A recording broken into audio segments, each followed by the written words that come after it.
एक बहुत ही प्रसिद्ध कहानी है। बहुत साल पहले भारत में मगध नाम एक राज्य था। वह राज्य बहुत ही संपन्न था।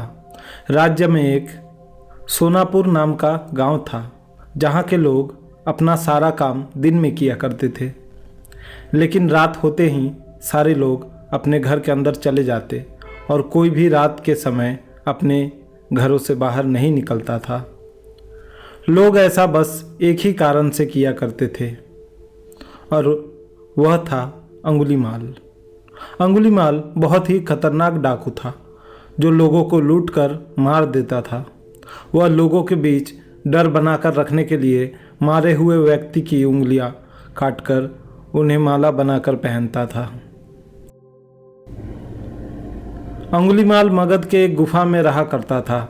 वह जिस जंगल के गुफा में रहता था, लोग वहाँ भी गुजरने से डरते थे, क्योंकि सबको अंगुलीमाल से बहुत डर लगता था।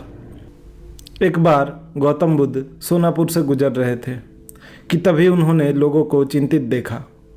लोगों को इस तरह परेशान देख गौतम बुद्ध ने उन सब से पूछा, क्या बात है, आप सब इतने डरे हुए क्यों हैं? ऐसे में लोगों ने महात्मा बुद्ध के सवाल का जवाब दिया, यहाँ एक डाकू अंगुलीमाल का बुरा प्रकोप है।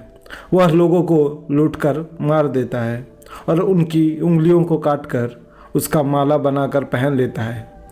इसलिए हमारे गांव के लोग बेहद डरे हुए हैं। अब आप ही बताइए कि हम क्या करें? अच्छा, ऐसी बात है, तो फिर वह अंगुलीमाल रहता कहाँ है? महात्मा बुद्ध ने लोगों से पूछा। ऐसे में एक व्यक्ति सामने आया और महात्मा बुद्ध को बोला, वह जंगल में रहता है। जंगलों के अंदर एक गुफा है जिसके अंदर अंगुलीमाल रहता है। यह सब सुन लेने के बाद महात्मा बुद्ध अंगुलीमाल से मिलने जंगल की ओर चल पड़े। सोनापुर गांव के लोगों ने उन्हें बहुत रोकने की कोशिश की, फिर भी वह नहीं रुके और जंगल की ओर बढ़ चल पड़े।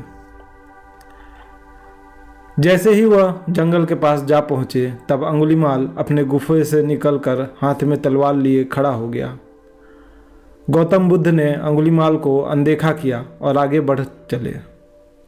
यह देख अंगुलीमाल बुद्ध का पीछा करने लगा।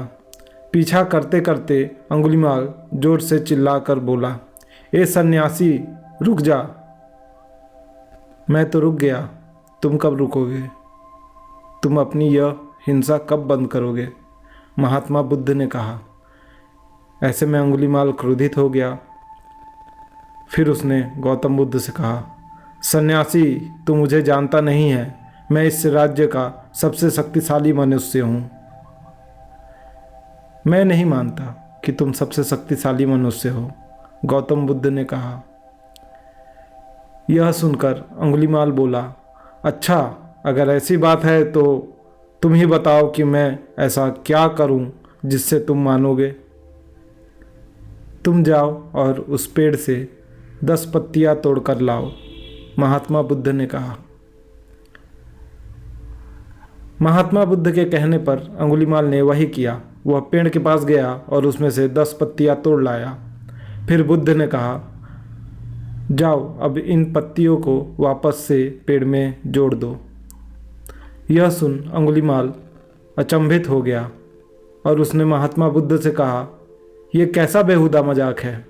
भला कोई पत्तियों को तोड़कर वापस पेड़ में जोड़ सकता है क्या? ऐसे में बुद्ध ने कहा, तुम खुद को सबसे शक्तिशाली कहते हो और इन पत्तियों को जोड़ नहीं सकते। अगर तुम किसी को जोड़ नहीं सकते तो उसे तोड़ो मत। अगर तुम किसी को जीवन नहीं दे सकते तो उन्हें मारो मत। यह सुनकर अंगुलीमाल की आंखें खुल गई। वह बुद्ध के चरणों में गिर गया और उनसे माफ़ी मांगने लगा। इसके बाद अंगुलीमाल बुरे काम छोड़ दिया और वह महात्मा बुद्ध का शिष्य बन गया। इस कहानी से हमें यह सीख मिलती है कि इंसान चाहे कितना भी बुरा क्यों ना हो, वह बदल सकता है। आपका दिन शुभ हो।